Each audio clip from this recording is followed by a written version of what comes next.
Good evening. Once again, welcome back to my channel, Mindful English with Shivani Sharma. Right, again, the same topic. इसका part 1 हम कर चुके हैं.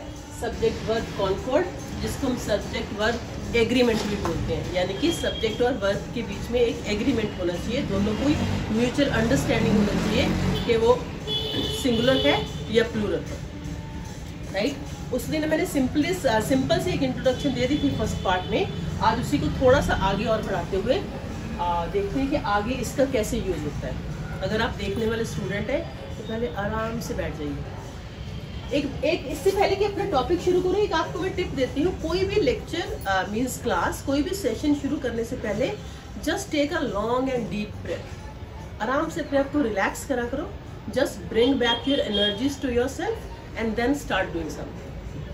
It will really help you to understand the topic in a better way और आपकी जो concentration power है वो भी अच्छी होगी. इसको देखिए, ठीक है.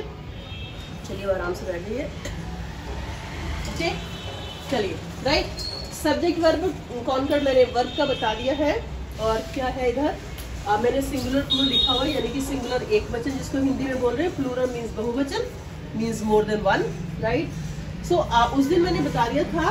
आपको एक सिंपल सा बताती हूँ. जैसे सपोज सेंटेंस है, मैंने पहले लिख लिया one of the girls. Actually जब हम छोटी क्लासेस में होते हैं या फिर कुछ लोग जो लेट इंग्लिश सीखना शुरू करते हैं, वो क्या सोचते हैं, और कई बार उनको हम पढ़ाते टाइम भी ये बताते हैं कि बेटा इसके अकॉर्डिंग लगना है. जैसे बच्चा क्या आएगा, वन ऑफ द गर्ल्स. यहाँ पर गर्ल्स क्या है, दिस इज प्लूरल. राइट, ये प्लूरल सब्जेक्ट है. तो बच्चे क्या करते हैं, वन ऑफ द गर्ल्स इसके अकॉर्डिंग लगा देते हैं, इज, आर, एम, वॉज, वर, जो भी लगा रहे हैं. लेकिन हमने सेंटेंस की सेंस की तरफ ध्यान देना है, उसकी मीनिंग की तरफ, फॉर्मेशन की तरफ ध्यान देना है. ज्यादा रूल्स में पढ़ने की जरूरत नहीं है. आप पढ़ सकते हैं रूल्स को, बट आपको सिंपल देखने की how to use. One of the girls यानी कि वन ऑफ द, हम इसकी बात कर रहे हैं. हम रेफर किसको कर रहे हैं, इसको. One of the girls, one of the girls you can say is sleeping, or you can say is reading, or you can say is playing. Right, so that means जो हमने ये वाला हेल्पिंग वर्ब लगाया है वो इसके according लगाया है, वन के अकॉर्डिंग. क्योंकि हम बात किसके करेंगे, यानी कि बहुत सारी लड़कियों के बीच में से हम एक लड़की की बात करें. One of the girls, one of the girls is sleeping, one of the girls was playing, one of the girls was helping her mother, one of the girls anything you can read. One of the girls became a doctor, one of the girls became an IPS officer, anything, right? So next is the chairs which I bought yesterday. अब जब बच्चे शुरू में इसको करने की कोशिश करते हैं तो इतना लंबा सेंटेंस है ना, वो भूल जाते हैं कि सब्जेक्ट क्या था. लेकिन यहाँ पर द चेयर्स, हम किसकी बात करें, चेयर्स कौन सी, जो मैंने कल खरीदी. सब्जेक्ट कौन सा है, यहाँ पर कोई सब्जेक्ट नहीं है, ना आई है ना विच है इसमें से.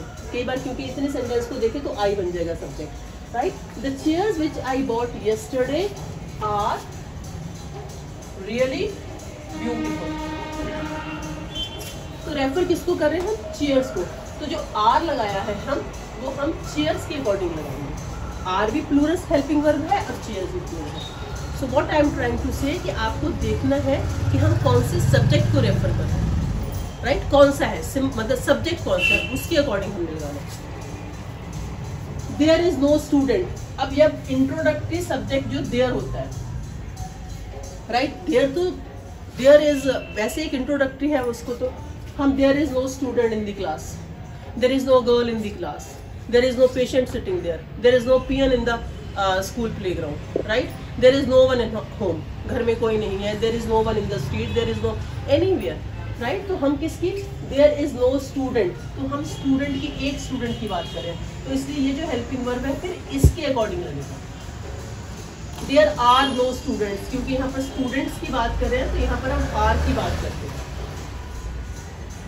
Right, so there is no student, there are no student, there is no girl, there are no girls, there is no one, there are many people.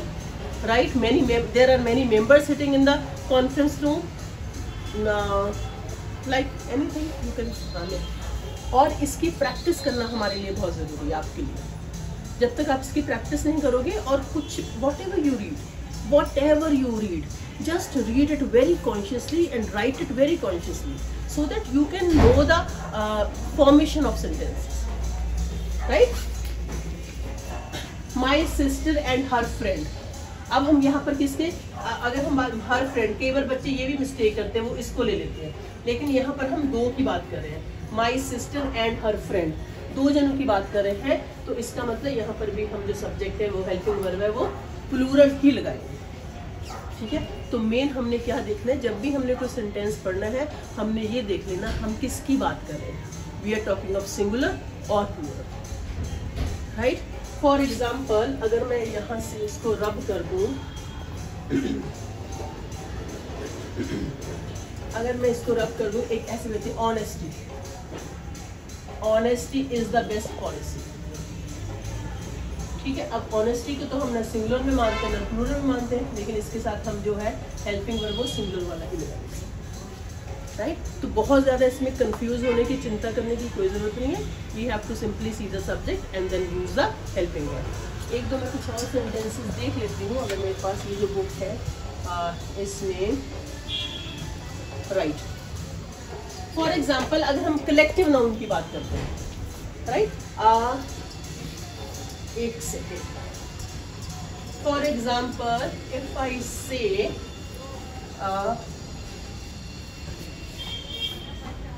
some boys are playing in the park, ठीक है। some boys are playing in the park, कुछ लड़के park में खेल रहे हैं, present continuous. कैसे पता चला कॉन्टिन्यूस, क्योंकि वर्ब की फर्स्ट फॉर्म प्लस आईएनजी है, ठीक है, और ये जो है प्रेजेंट है, तो that means this is present continuous. Some boys are playing in the park, कुछ लड़के जो है पार्क में खेल रहे हैं। अगर मैं इसको ये कहूँ अ ग्रुप ऑफ बॉयज, अब ग्रुप ऑफ बॉयज, यहाँ पर मैं सेम इन्हीं की बात कर रही हूँ, इन्हीं बॉयज की बात कर रही हूँ, right. A group of boys, तो अगेन क्योंकि मैं अपने एक्सपीरियंस के अकॉर्डिंग ये बताऊंगी, फिर से ये वाली मैंने मिस्टेक्स बच्चों को करते देखा। A group of boys are नहीं आएगा, हमने बॉयज को नहीं रेफर करना, यहाँ पर सब्जेक्ट क्या है, अ ग्रुप। तो अ group of boys is playing in the park, ठीक है। स्पेलिंग आप देख लेना, मैं जल्दी में, यानी कि हम यहाँ पर सब्जेक्ट किसको मान रहे हैं, जो है मतलब मान रहे हैं मतलब है अ group of boys is playing in. मैं फिर से रिपीट कर रही हूँ, मैंने बात इन्हीं बॉयज की है, लड़के उतने ही खेलने वाले थे, बात भी उन्हीं की कर रही हूँ, लेकिन यहाँ पर मैंने सब्जेक्ट को चेंज कर दिया। सब्जेक्ट यहाँ पर बन गया एक ग्रुप, कलेक्टिव नाउन बन गया, एक सिंगुलर बन गया, ठीक है। For example if I say yes the crowd was welcoming their chief guest, बहुत सारी भीड़ तो बहुत सारे लोग हो गए ना, प्लूरल हो गया, लेकिन उसको मैंने नाम कलेक्टिव नाउन का क्या दे दिया, crowd.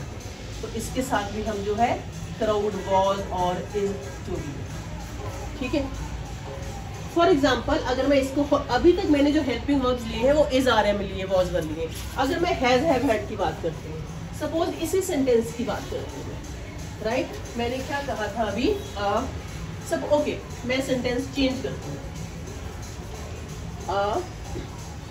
For example some boys have won the first level of competition, right? Some boys have won the first level of competition. We are talking about some competition. तो उसमें अगर किसी ने क्लियर भी किया, हाँ कुछ लड़के हैं, कुछ क्लास के हैं, 10th 12th के बच्चे हैं कुछ, जिन्होंने they have won the first level of competition, right? They have won और they have cleared, मैं लिख सकती हूँ, right? तो यहाँ पर हैव किया क्योंकि हम सम बॉयज की बात कर रहे हैं। अगर इसी को मैं ये कहूँ, अगर हम किसी और रेफरेंस में बात कर रहे हैं, for example same a group of ABC public school dash the first level examination. अब मैंने क्या किया, उन्हीं बॉयज की बात कर रही हूँ, ABC पब्लिक स्कूल की ही बात कर रही हूँ, उसी बॉयज की, उन्हीं बॉयज की, लेकिन मैंने यहाँ पर क्या कह दिया, अ ग्रुप। तो अ group of ABC public school या फिर अ group of boys has clear the first, has singular है, हैव नहीं लगाया, यहाँ पर मैंने हैव लगाया था। क्यों? क्योंकि वहाँ पर जो सब्जेक्ट था हम वॉइस को मान रहे मीन्स कि था, लेकिन उसी वॉइस को मैंने ग्रुप में चेंज कर दिया। तो इसका क्या बन गया? सब्जेक्ट क्या बन गया? ग्रुप बन गया। तो इसका मतलब हमने उसके अकॉर्डिंग किया, राइट? तो इसी तरह से हमने वी हैव टू सी कि what the subject is being used. Subject इसको हम मान रहे हैं, जिसको हम हिंदी में कर्ता बोलते हैं। बाकी वर्ब और मेरा ख्याल हेल्पिंग वर्ब तो आपको पता होगा। एक दो अगर मैं एग्जाम्पल्स आपको और भी दे सकती हूँ, यही है। आपको पुलिस को ध्यान देना है, जैसे द पुलिस को हमने हमेशा प्लूरल में मानना। न्यूज को हमने किस में मानना है? आपके लिए होमवर्क दे देती हूँ, देख के रखिएगा, ठीक है? So this was second part of subject verb agreement, और इसमें बहुत ज़्यादा डिटेल में और तो कुछ करने के लिए है नहीं। तो I hope you must have understood it. So if you are liking my videos, keep on sharing and keep on liking and subscribe my channel. Goodbye, take care, thank you so much.